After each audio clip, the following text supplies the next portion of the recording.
not those of Vic Canellis Media Group, its parent, affiliates, or stations. VCMG Live is not responsible for any content, information, or opinions expressed. User bears full responsibility for their reliance on such content, information, or opinions. Are you a family caregiver? Are you caregiving for someone who can no longer take care of themselves? Are you overwhelmed?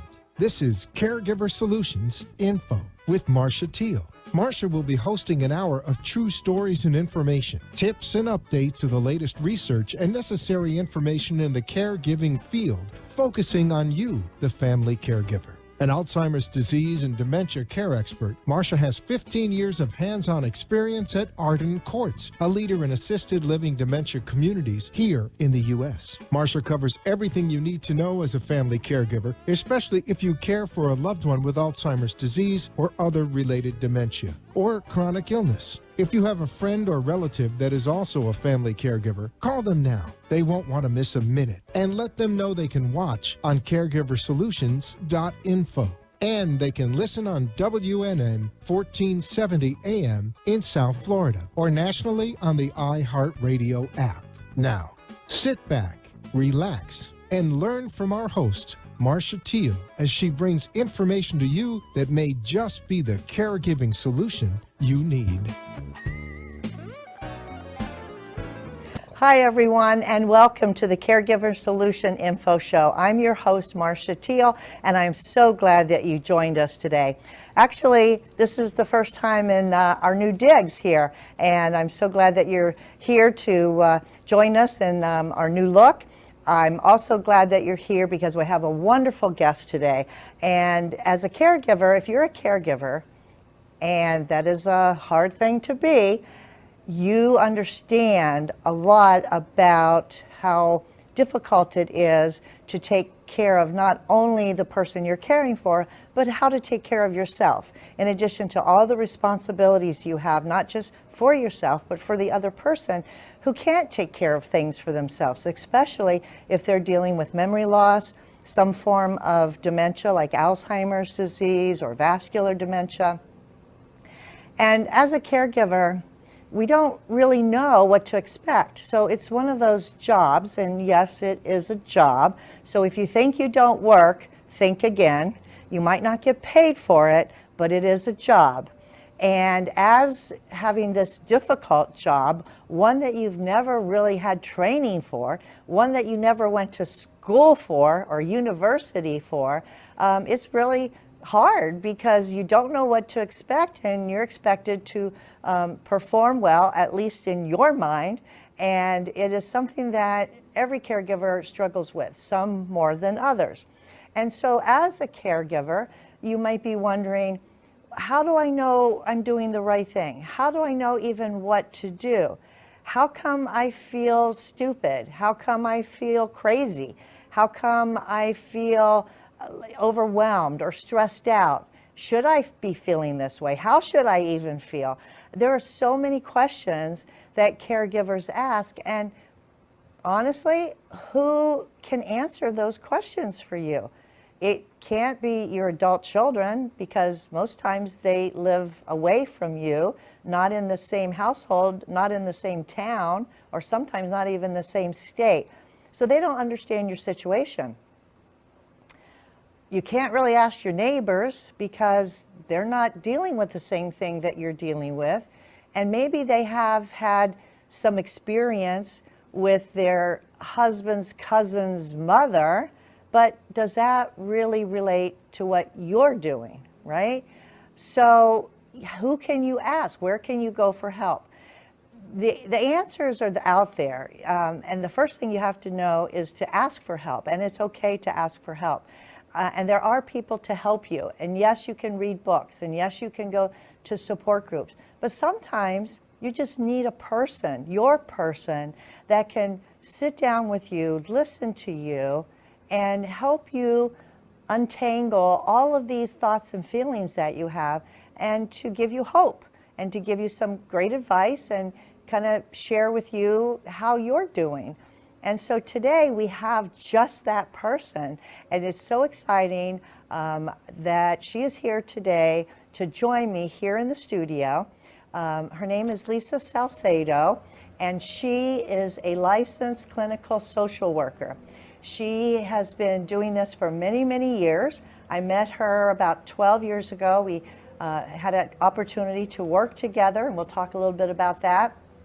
And I'm so excited she's here because we're going to be talking about how a social worker, how a clinical licensed social worker, psychotherapist, counselor, whatever you call it, can be of help to you. And she's here joining me just for that reason. Hi, Lisa. Hi, Marcia. Thank you so much for having me. Thank so you. Great to see you after these years. It's so great to see you too. It's been, what, 12 years maybe that we actually met and started working together. And we connected kind of serendipitously. Exactly. Love that word. And here we are, right? Yes. And so when I met you, you were doing a project. You came to Arden Courts of Delray Beach, and you had, I guess, like a thesis or something you were working on. And tell me about that. So we actually came as a little team of graduate students to Arden Courts to provide Santre therapy and reminiscence type therapy groups to the dementia patients at Arden Courts. And we would come in as a team. Literally, there was 4 of us or so that would come every week for about, I don't know, I think it was about 10 months. And we helped the patients connect with memories and process feelings through the Santre and through the reminiscence groups, and it was so much fun. Well, you know, I know that they loved you all being there, the residents, and I know you all loved being there with them, and Yes, it was we a did. great cohesive connection. And so I want to talk a little bit right off the bat, because you mentioned sand therapy, sand play therapy. And a lot of people might not know what that is. And you, as a licensed social worker and you know, being in the field and working with lots of different types of clients, I know one of them that you work with are caregivers and caregivers of people that have dementia. But you came in to work with the actual person that's suffering with dementia. And you have what you called sand tray therapy. So explain what that is and how that could help somebody that has memory loss. Sure. Thank you for asking that. It's such a great question. I love doing Santre therapy. And what it is, it's really a powerful intervention or a tool that we use to help clients express feelings, process fears, worries, traumatic experiences. And what we do is we bring, actually we had sort of like a mobile unit when we used to come to Arden Courts. We'd come with like lasagna pans, the size of like little foil lasagna pans, and we'd bring sand, and I'd fill each one of the lasagna pans up with about 2 inches of sand. And then we came in with drawers and drawers, trays of what we call miniatures. They're little toys, little people toys, vehicles, landscaping, any Little houses, little yes. animals, right? So much fun, yes. And each client would have a tray sitting in front of them with the sand in it, and then they would choose out of the trays. They would choose their little miniatures to create a little world or create a little scene. And we as the therapists, we would witness and just sit by them while they created a little scene in their tray. And then we would ask them afterwards, what's going on here? What did you do here? What did you create? And the stories that would come out of the clients' mouths were absolutely incredible. Is that right? What, like, can you recall any of the things that they told you, and were they able to really connect with memories through that and then express those memories? 100%. So two stories. One was my favorite gentleman. Every week he created a tray full of vehicles. Oh, you'd see ambulance cars and police cars and motorcycles, and every tray would have a bridge in the middle of the tray. So in the middle of the scene of all of these vehicles would be a bridge, and we would always talk about the bridge and the vehicles, of course, but the bridge he named the bridge every time. So sometimes the bridge would be a bridge to nowhere, or the bridge over troubled water, or whatever it was. And we felt like over time he was processing his transition and his acceptance to his imminent death. because bridges always kind of, they're symbolic. There's a lot of symbolism going on with the trays. And so the bridges were very symbolic of, communication or a trip going from one place to another. Interesting. It was interesting. And then another gentleman, in talking about connecting with memories, he put one figurine in the middle of his tray. It was a man and a woman. They looked like a wedding figurine. It was, they looked like they were dressed like that. And he told the story about how he was dancing with his daughter at her wedding. Aww. And he really connected with the memory, and he started to tear up. Aww. And it was so beautiful. And what ends up happening, what's so cool about working with sand tray and those memories is one memory begets another. So they're connected. So sand tray can help them connect with some good memories, maybe some sad memories too, but hopefully more of the good memories. And yeah, it helps them come back to earth, to this time so frame. you were these exercises with the sand tray, you were eliciting memories, right? Which, like you say, brings them back, not really into our world now, because with the memories, and they can't learn new memories, but they're connecting with their world when they remembered it, right? And that's therapeutic for them. Yes, it is. They can process memories, traumatic memories. They can process feelings, current feelings of maybe worries or fears or things like that. And yeah, it's a very powerful tool. It's a little bit underused, maybe understated, but I loved working with the sand tray. I worked with bereaved children. I worked with any and all kind of children, troubled children, but the adults, that work was really special.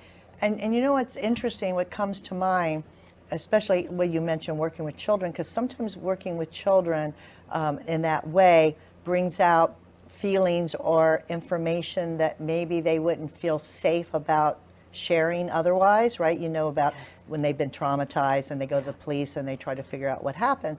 But with people with memory loss and dementia, as you know, they sometimes lose their filter, where they hold things in. Like a normal person, might not want to tell you everything because they don't want to share. They know better than to say certain things because of social attitudes and things like that. But people that have lost a lot of memory have also lost that filter where they don't hold back anymore, right? And so you've probably seen instances where they're telling something or sharing something of a memory that maybe they've kept in their mind all these years, kept inside, never shared, and now it's sort of like an outlet for them because they feel free because they're not inhibited, and the dementia allows them to feel free to do that. Yes, exactly. And also conversely, like if somebody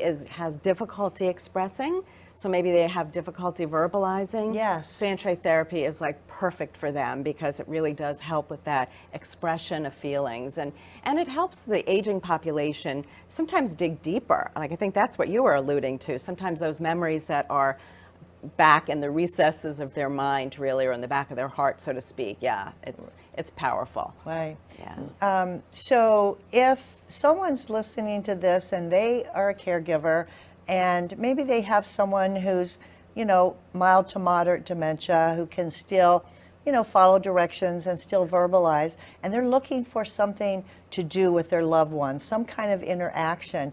Would this be something that a caregiver could do at home and just interact with their person just to talk about things? I know a lot of times they say look at old pictures and things, but this is a little bit of a sideline to that, right? Because it's creating memories that they're creating, not looking at pictures.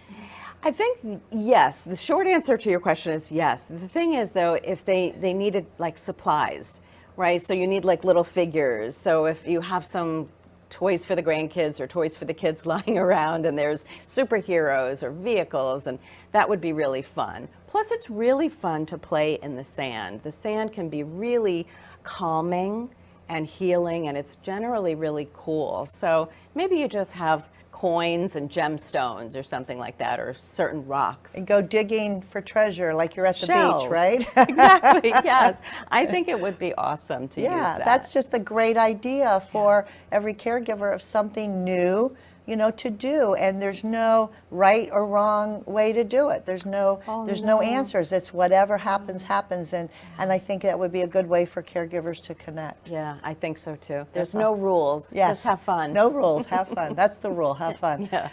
Well, we're going to take a quick break. And when we come back, we'll have more from Lisa Salcedo about therapy for not only the person with dementia, but for the caregiver. So stay tuned. We'll be right back.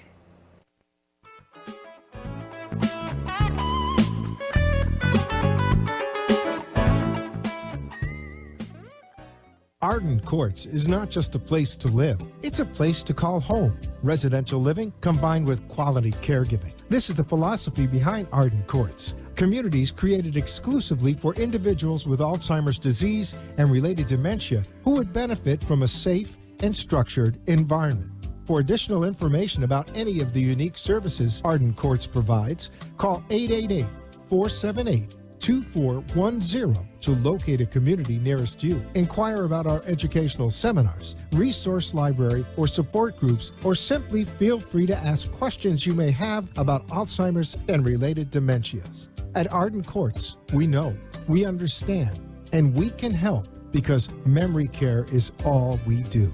Remember, call 888-478-2410 for additional information about any of the unique services Arden Courts provides. You are listening to your host, Marcia Teele, an Alzheimer's disease and dementia care expert on caregiversolutions.info. If you have a question or wish to share a story, call into the show at 888-565-1470 and talk with Marcia.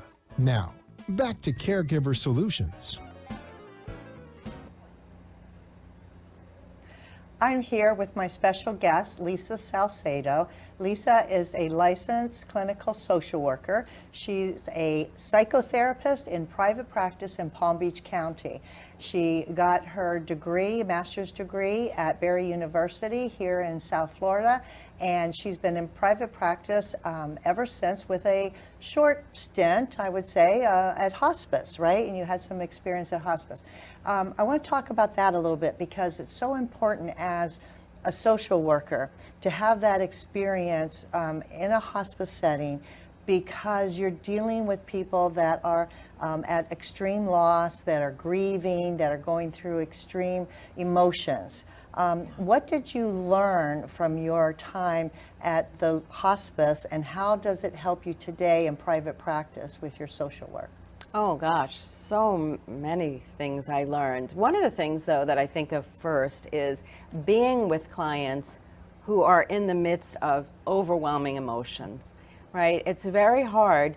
Before I worked at hospice in the bereavement department, it was a little hard working with clients that were crying in front of you. Yeah. And Because you just, all you can do is give them a tissue. Exactly. Yeah. And you're not in therapy, you're not supposed to stop the client from expressing those kind of feelings. So you really have to sit and hold space for them. And that's one of the things I got really good at, and I love that. I actually love the work of working with bereaved people. And I worked with kids ages 5 to 18 and also young adults as well. And then I did a lot of groups with adults, Right. regular adults. And caregivers that have, And caregivers. have been caring for someone with dementia, so you Yes. run the spectrum. Yes. But, grief is grief, Yeah.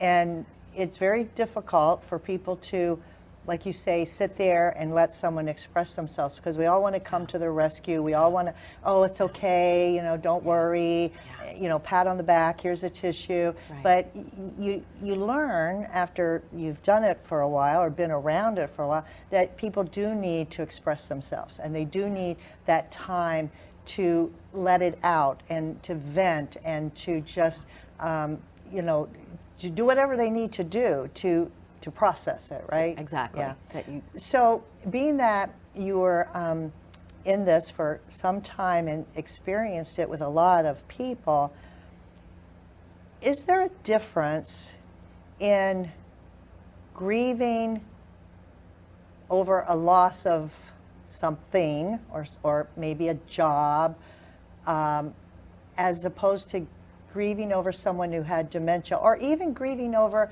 maybe a healthy husband who had a car accident versus an older spouse who you cared for 10 years that had Alzheimer's. Is there a difference in that process, do you think?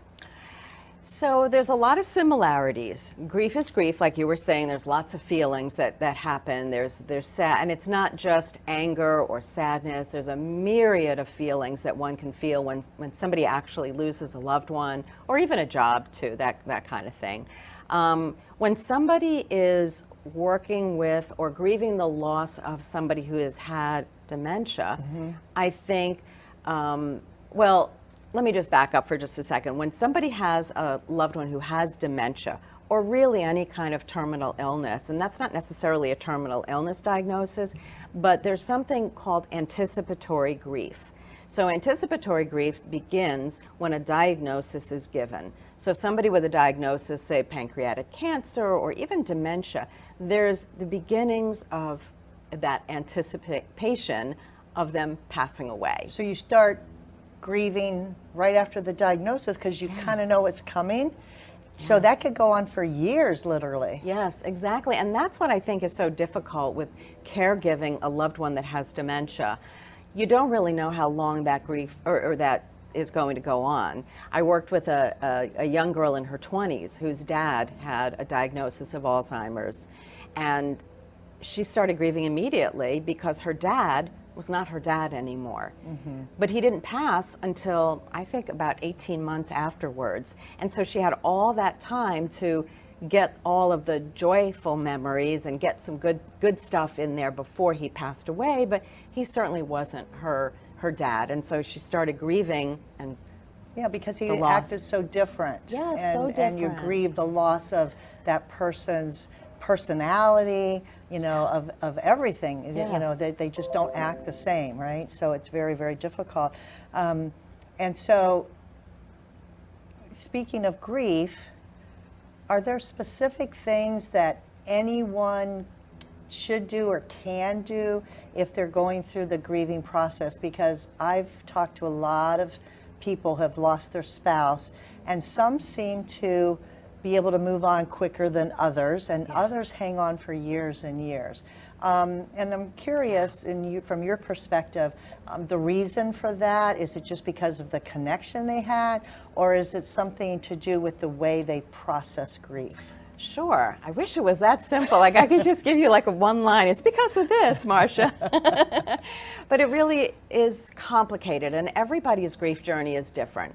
And that's what I think makes it so unique. Some things help one person but don't help another person. Some things that somebody says, oh, this was, the best thing that I ever did. It really helped my grief journey move forward. And somebody else might say, no, that doesn't work for me. That makes me feel worse. So it really is about finding what helps you, what nurtures your soul, what helps you feel the feelings.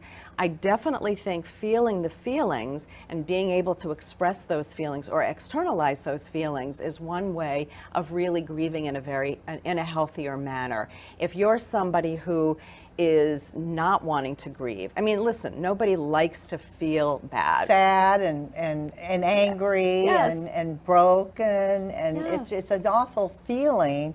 But you do need to go through it, is what you're saying. You do. It does take a certain amount of courage, though, I think. And that's why I think going to either an individual therapist, a bereavement counselor, or going to a bereavement group can be so helpful, because it does what? Again, it helps externalize those feelings, talking about those feelings, or expressing them in other ways. Art, you could do dance therapy, you could express them, in so many different ways, but definitely getting those feelings out, because they're appropriate feelings. When we lose somebody, it's important to be able to validate and normalize those feelings for yourself, but it's hard work.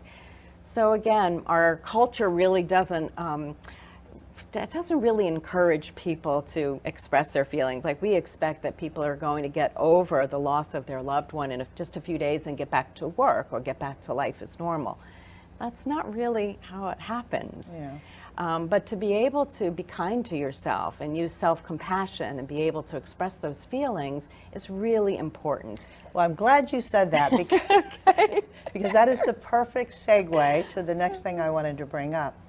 So a big part of your practice is helping people through, you know, the guilt, the loss, but you also help people through stress, through difficult times in their life, through depression, through anxiety. And all of these emotions can be caused by hundreds of different things, right? I mean, we all have these things that happen to us. It's called life, and we feel these things. And one of the things that you say that you like to do and that you are good at doing is helping people through that so they can get to the other side, so they can feel maybe more joy in their life, so they can at least be content, right? And one of the ways that you help people is by something you call guilt-free self-care. And so you just mentioned a second ago about how to care for yourself, but you call it guilt-free self-care. So explain that. Oh, sure. I would love to. I love that you picked up on that. It really is true, though. Most people, when they do self-care, they think of, you know, going to the spa or the salon or, you know, being selfish. Mm-hmm. And self-care is not selfish. Self-care helps you, and this is really important for caregivers, right? So this is a really nice segue to talk about caregivers. Self-care is you keeping yourself what? Sane.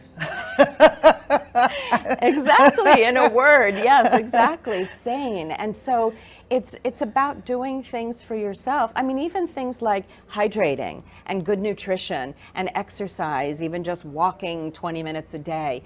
All of these things are self-care, and yet a lot of caregivers will feel guilty for caring for themselves because it takes time away from the loved one that they're caring for. And they feel like, I can't go and get my nails done or my toes done or whatever, my hair done, or even just simple things, because it's going to take away time, and they don't have somebody that can sit with their loved one if need be, right. Or they don't know what their loved one is going to do when... Or they're afraid to leave them, exactly. Right? Mm-hmm. Exactly. So the idea is to make sure that we're caring for ourselves in a way that is self-nurturing, self-compassionate, and you feel, well, as little guilt as possible. You know, it's funny, caregivers are amazing, right? Because amazing. They are amazing. They do so much, they give so much, and yet, for some reason, they feel like it's not enough. Is that because they're self-sabotaging themselves, or is it because they're trying to be a martyr? Or, I mean, where does this guilt come from? Is it something that we learn growing up? How does someone, need to accept that, yes, I am doing good for my person, I am doing the right thing? How do they get over that hump not to feel the guilt so they can go out to lunch with a friend once a month or something like that? Right. I think guilt is something so challenging to work on. You know, there's true guilt and there's false guilt. That's how I decided. True guilt is when you do something to somebody that hurts their feelings or something. On purpose. Yeah, on purpose. And so true guilt is you going to make amends, right, and apologize and all of that.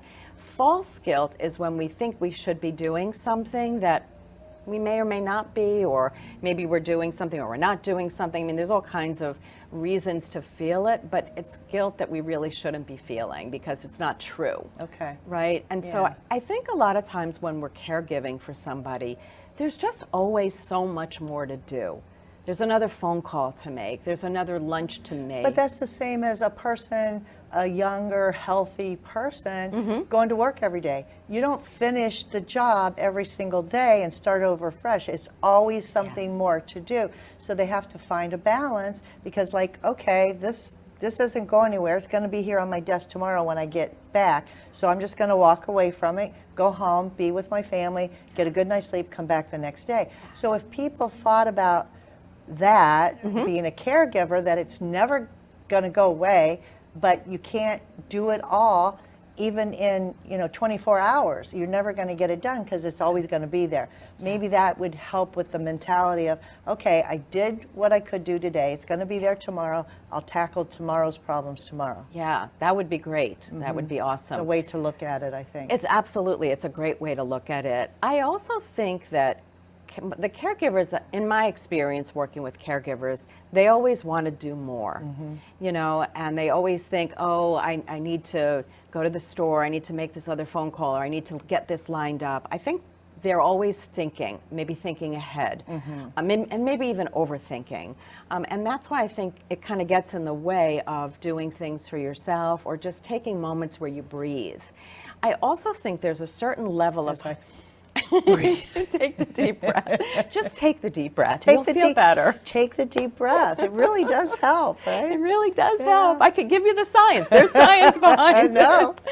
But I also think that when you're a caregiver, you may be living in a certain space of hypervigilance, right? And so you're always listening. Like, is my loved one, walking out the front door, or is my loved one, did my loved one fall down? Did my loved one, are they in the kitchen making something to eat?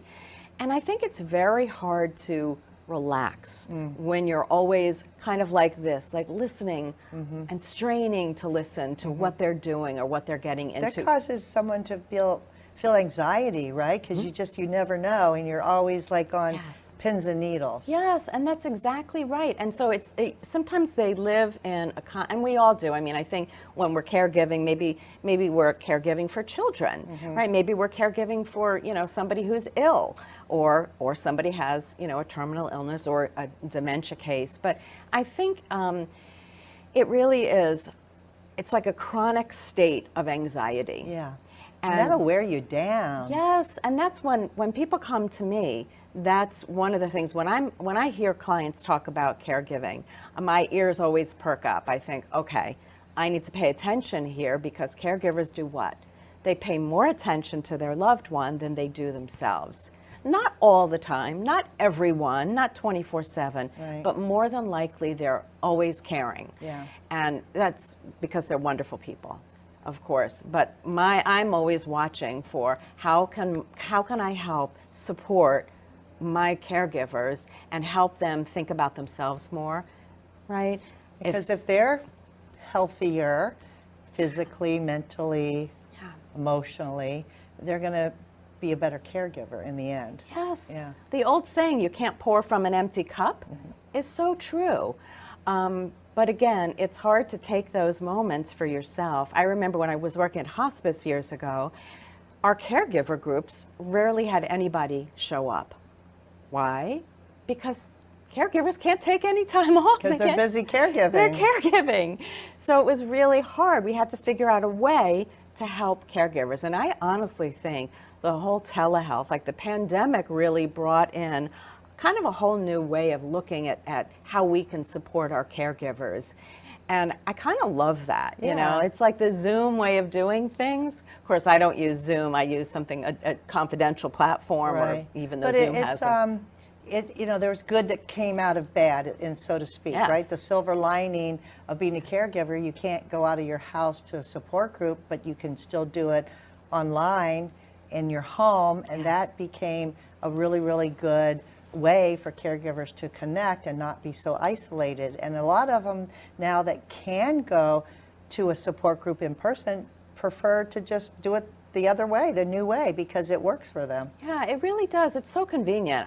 I have clients who say, I don't want to do, regular in-person therapy anymore because it's so convenient to do it via telehealth. And I kind of love that too, because now I'm not, I was saving, when I started doing telehealth in March of 2020, I started saving 6 hours a week, not traveling back and forth to my office. See? So another blessing, right? Another silver lining. And I love those silver linings. We're going to take a quick break. We're going to be giving away a free book. So when we come back, have a pencil and paper ready, because you'll want to take advantage of this free offer. So stay with us.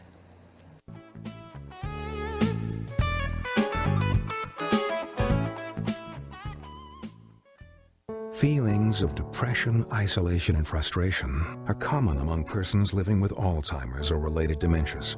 It's common among those who care for them, too. It takes a lot of patience and courage. It also takes knowing when you can no longer do it alone.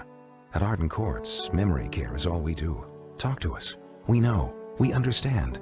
We can help. Don't let guilt keep you from making the right decision. Visit arden-courts.com. Arden Courts follows equal housing opportunity guidelines. You are listening to your host, Marcia Teele, an Alzheimer's disease and dementia care expert on caregiversolutions.info. If you have a question or wish to share a story, call into the show at 888-565-1470 and talk with Marcia. Now, back to Caregiver Solutions. I'd like to take this opportunity to thank our national sponsor, Arden Courts Memory Care Communities. Arden Courts is a leader when it comes to memory care for people that are living with memory issues, Alzheimer's, or other related dementia. There are 58 Alzheimer's Arden Courts assisted livings located throughout the United States. They offer lots of support for the family caregiver, including support groups and lots of counseling and a lot of educational opportunities. And one of the things that they would like to offer to you today, just because you're either listening to this show on the iHeartRadio or you've tuned in to caregiversolutions.info website, is this free book. It's called Untangling Alzheimer's. It's written by Dr. Tam Cummings, and it's a wonderful book for family caregivers. It's absolutely free. I highly recommend that if you have not read this book, you get it as soon as possible, because it's going to help you on your caregiving journey. And so the way to get this free book is just for asking for it. All you have to do is send an email to Delray at arden-courts.com. So it's Delray, D-E-L-R-A-Y, at arden-courts.com. Give them your name, your address, your telephone number, and tell them that you saw this free offer for the Untangling Alzheimer's book on the Caregiver Solutions Info Show, and they'll be happy to get it in the mail directly to you. We started offering this book last week. We had an overwhelming response, so it might take a little bit longer than usual to get it to you, but it will get there. It has been back ordered, and it's a great book. So get yours today, and don't delay, because you want to get yours as soon as we get the new shipment. So today my special guest is Lisa Salcedo, and Lisa is a licensed clinical social worker. She's also a psychotherapist in private practice here in Palm Beach County, Florida.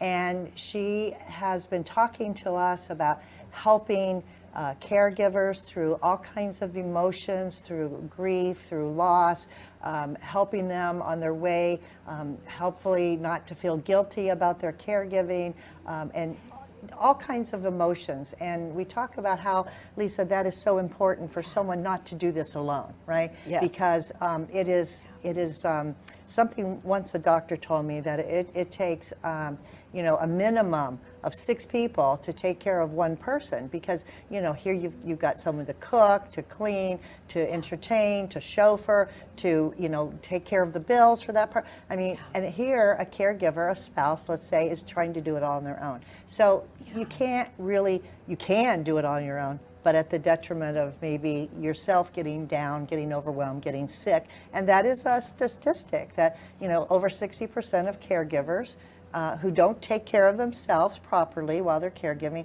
kind of get out of commission, get down and out, even sometimes pass away from the stress of caregiving. So it is a real thing, right? It is a real thing. It is a real thing. And so it's so important for caregivers to understand that. I'm so glad that you're here to talk about this today. So in the top of the show, we talked about sand therapy and what that meant and how that worked. But there's a lot of other types of therapy that you utilize in your practice to help people in different circumstances. So I was wondering if we could talk about a few of those and what they're called and what they mean and how they work and who best would be suited for that type of therapy. So I know one of them is cognitive behavior therapy. Can you talk a little bit about that one? Sure, but I'm stunned a little bit about what you said, that the doctor said that it takes 6 people to caregive for one person. That's mind-blowing, right? Well, if you think about Yes. everything that a person does, and you're taking on, all this extra, if you want to really take care of yourself too, you need help. Yes. And basically what he was saying was, you need your team. You got to have Exactly. your team, get your team on board, Yes. the doctors and, your support group and, the team that's going to help you with your respite care and your education and all of that. So, if you think about it, it's not easy doing it alone, and people that have tried have literally ended up in the hospital, because I've had to go to the hospital more than once to have a spouse sign on the dotted line to help their loved one, because they were in the hospital and now their loved one didn't have a caregiver. Wow. So, I never want to see that again, but I have experienced it. Yes. So it is true, and it is real. It's a real thing. Caregiver burnout, caregiver stress. Yeah, But exactly. so talk about some of the other ways that you do therapy to help people. Sure. Oh, so many different so many different therapies, honestly. I mean, there's so many things. Like when I was writing down the list and reading it, I thought, that's a lot of therapies, but there's a lot of things I don't do. So that's helpul to know as well. But cognitive behavior. Not everybody can do everything. Yeah, and- you're amazing the way you are. They always talk about, you have to have your niche, and I do have my niche, Yes. and I'm happy to work within that, and that's awesome. But cognitive behavior therapy is something that I think many people know about, and it's excellent therapy for so many different things. Cognitive therapy relies more on like the thinking, like how our thoughts influence our feelings and our behavior. And it kind of sometimes can be like how our behavior influences our thoughts and our feelings. So it's kind of like a triad, like a triangle, right? And it can go every different way. Like you can have a behavior, something that you do can make you feel a certain way and make you think a certain way. So sometimes people have what we call cognitive distortions. And we believe cognitive distortions. Something, for example, like, I'm a failure. Right? And people will begin to think I'm a failure because maybe they have failed several exams at school, and then after a while they start to think, wow, I'm a failure. And so a cognitive behavior therapy starts to help you reframe those cognitive distortions, those lies essentially, untruths, into a positive. So for example, if somebody comes to me and they're thinking, wow, I am just the biggest failure ever. And so we talk a little bit about what did they fail? And then getting back to like a way to reframe that belief in ourselves to saying like, well, I might have failed at that test, but exactly, but I'm not a failure overall.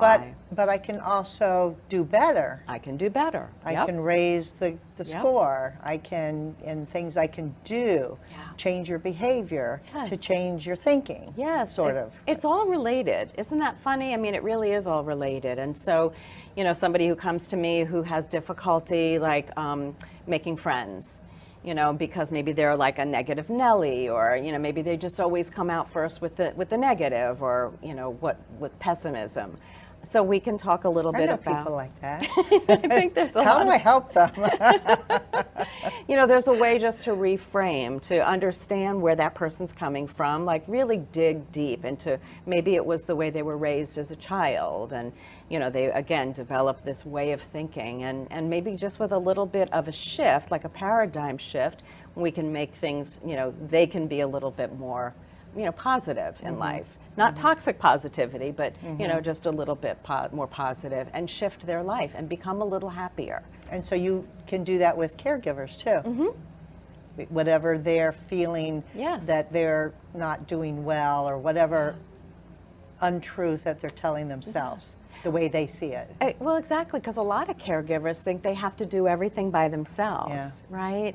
And for some reason, they have to do that. I don't know. It's because maybe their parents modeled, that they really have to be a good caregiver, or they were a caregiver to their grandmother when they were a teenager, and so. Or I've had cases where caregivers think nobody can do it as good as they can. Yes. Right? So I'm the Yeah. only one that knows how to take care of my husband, and nobody else could step in my shoes and do it. And in a way, they're sort of right because they are the only ones that can do it that way, right? But it doesn't mean nobody else can do it. They might do Exactly. it differently, Yes. but it'll still get done. Exactly. I'm sure they're absolutely right. There is nobody probably better than them to do something. But does it have to be done to that extent and be Right. that perfect, or can it be just average and, Right. and get the job done? Right. Can it be in a different day or a different time or a different way? And help people to look at options, right? Instead of being just like so straight-laced about and adamant about things, because trying to stick to a schedule is very hard for Yes, caregivers. And I yes. always tell them, go with the flow, because what you plan today might, for this morning, it's going to be totally different, and it changes on a dime. So Yes. you have to be ready to go to plan B, C, D, right? Especially, I think, with patients who have dementia, right? Really, every day is not like the other. No. Yesterday might be very different from today. And so you do have to, I think, be a little bit more flexible and less rigid and get some help from somebody else. Yeah. Yeah, I love that idea. I don't think that we should be caregiving alone. We definitely need a team. I do think it takes a village in a lot of ways to caregive for people.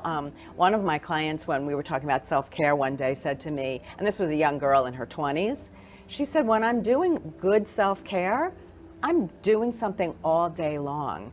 So if you think about, and I said, yeah, I mean, because you're always making sure you're eating right and hydrating enough and doing, you're exercising and taking breaks. Or imagine then taking care of not only yourself but one additional whole person.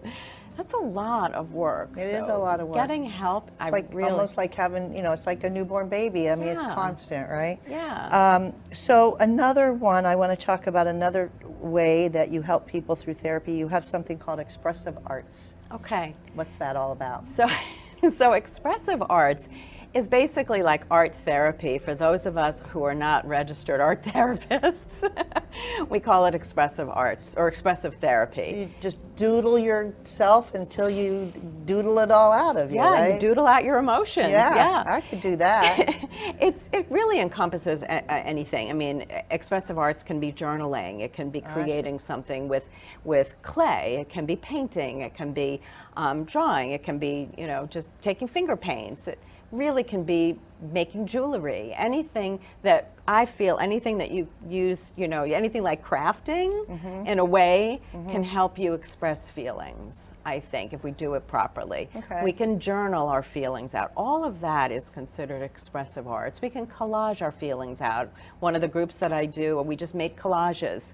We made collages and it was a group of seniors. We made collages. We cut out pictures of magazines of all things that gave us, pictures of good memories and things that we love. And so that was a really nice intervention for this group of aging patients that I work with to feel good, to connect with really good memories or things that they really love. One client of mine, I don't know how he found so many pictures of cats. There was like 4 or 5 pictures of cats. He really loves cats. Loves cats. And that made him feel happy. So whatever makes you happy. And then you have your collage that you can put up and look at it all the time, and it brings you good feelings. Yes, it makes you feel good. Yeah. So I also have another activity that I used to do pretty much with every client. I had either a heart, the outline of a heart, or the outline of a feeling of a jug, like a bottle, a big bottle. Okay. And I would ask my wine client, bottle? Is that therapy? Okay, well, that might be therapy. For some people, it might Yes, we could make that therapy. Yeah, we could. And basically, it was a way to help them identify what feelings are in their heart. Right? And then they would color in the heart or the jug with how big that feeling was. So, sometimes people would say, oh, I'm feeling really sad and I'm feeling really happy at the same time. So, they'd make a heart that was half and half, half happy and half sad.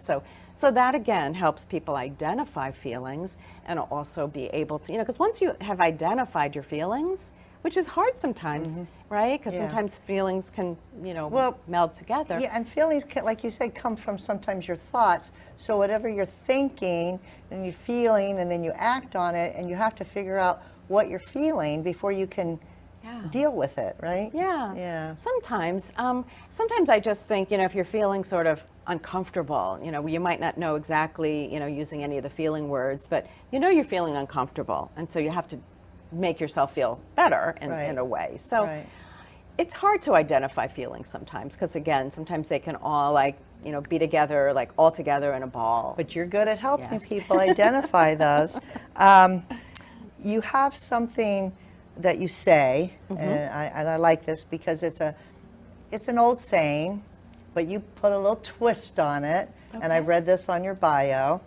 I want to talk about it for a minute because we don't have a lot of time left, unfortunately, because this has been such a great conversation.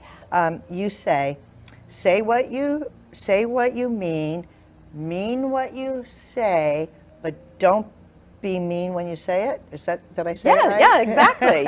So many people know that saying, say what you mean and mean what you say. Everybody says that, right? But most people don't know there's a third line that says, don't say it mean. Don't be mean when you say it. That's right. So it's just, I did a lot of work during the pandemic with communication with couples. Obviously, we were all stuck with our partners, right? Everybody having cabin fever and getting on each other's nerves. But that Yes. happened with caregivers and the person they're caring for. They're Yes. stuck together. They can't go out. They were together 24/7, and they got on each other's nerves. And we Yes. talked one time about, hey, you need a break, even if it's going in the other room and having somebody else, watch them, because you can burn out from this too much togetherness, right? Yes, for sure. And I do think when people get frustrated, and when you have caregivers, frustration and irritation and annoyance, I think it's just part of the whole thing, right? There's things that you do that you have to do over and over again, and it is nice to be able to say what you mean, be direct, be assertive, not passive and not aggressive, right? No yelling, right? But sometimes people yell because they're overwhelmed. But the idea is to say what you mean and mean what you say, and say it kindly. Yeah. I think kindness really matters. I know that's kind of a cliche, kindness matters, but I think understanding really matters. And I think when people seek first to understand each other and be kind, then I think it's so much better, because people then get more of what they want. Yeah. If you say, oh, I'm just so frustrated with, it's okay to say you're frustrated, but say it in a kind way and use I statements and say, I'm feeling frustrated when you're doing this. Let's see if we can do this differently. But when we try to communicate and really try to communicate like we want things to change, it's best to be kind and understanding as well, and don't say it mean. And that reminds me of the caregivers who, really, no fault of their own, they're caregiving for a spouse. They've been married 50, 60 years. Yeah. They have a certain way that they interact with each other. And now because of some dementia and memory loss and all the weird, strange behaviors that go with that, this person is not that person anymore, right? And so now the interaction really has changed, and it's frustrating for the caregiver, because this person has changed, and now they need to change their way toward them rather than vice versa, Yes. because that person can never go back the way they were because of the damage to the brain, right? And so it's really frustrating, and so they forget, and they do yell, and they do get frustrated. And one of the things that caregivers, I can't help it, I just get so frustrated and I yell. Yes. And I think this is a common occurrence with a lot of caregivers. So what would you say to somebody that came to you and said, I can't help it, I'm so frustrated, I just yell, what can I do? Yeah. So first I tell them a little story and ask a little question. When you're in the midst of an argument with your partner and the phone rings and you pick up the phone to answer it, are you going to be like, "Rrr," right? No, you're not going to be like that. You're going to be like, hello. So you can do it differently. You can manage those feelings. And that's kind of silly, but everybody does it like that, right? The other thing I think is really important is to say something before you're already at a 10, right? Like if you're irritated or upset and you're at a 1 or a 2, Right. you're more likely to be able to be kind. And listen, I don't mean be sappy kind. I just but mean, it might diffuse everything. exactly. Yeah. But if you're saying something to somebody and you're already at a 10, you're going to be just exploding. Yeah. And so, but it's a habit. Like it's that mindful pause. Yeah. Right. It's like bringing Yeah, mindfulness. count to 10 first before you say anything. Exactly. Yeah. Take a breath Yeah. before Let's do it you again. respond. It's really good to breathe. It is, because in that moment, at that mindful pause, you can make a decision. Am I going to react the way I always do? Yeah. Or the way I often do? But I have a choice. Yes. I do have a choice. But it's hard. You have to practice it. It is hard. for That's sure. why they need to come see Yeah. you. So if someone does want to come see you, or they Yes. want to talk to you, how can they do that? So I'm all over, like I have a website. Tell us what everything is. Sure, Lisa Salcedo, and it's actually up on the screen, lisasalcedolcsw.com. That's my website. Okay. I'm on Psychology Today. You can search for me, Lisa Salcedo. I'm in Lake Worth, Florida. You can search and get that contact information through there, or my phone number, 561-801-7577. Give me a call or send me an email, and I will respond. Awesome. Okay, so this is so great. Lisa is so great. And if you're a caregiver and you've learned something today or you need help with something, go ahead and give Lisa Salcedo a call, 561-801-7577, and she'll, I'm sure, be able to help you. You got Thank it. you so much for being here today. Our time, unfortunately, is up, and I would just love to have you come back and talk to us again sometime. I would love to anytime. Thank you for having me. It's Thank been you. wonderful, Marcia. Good to see Thank you. you. And thank you all for tuning in today to caregiversolutions.info. I hope you'll come back next week, every Tuesday from 6 p.m. to 7 Eastern Time. We're also on the iHeartRadio. You can search that under WNN. And this is great for caregivers. So tell somebody that you know that needs a little bit of encouragement, needs a little bit of support. We'll be here to help them. Thank you all for joining us tonight. Don't forget to get your book if you're interested in untangling Alzheimer's, and send that email to delray@arden-courts.com to get your free book. Until next time, be good, be safe, stay well. I'll see you then.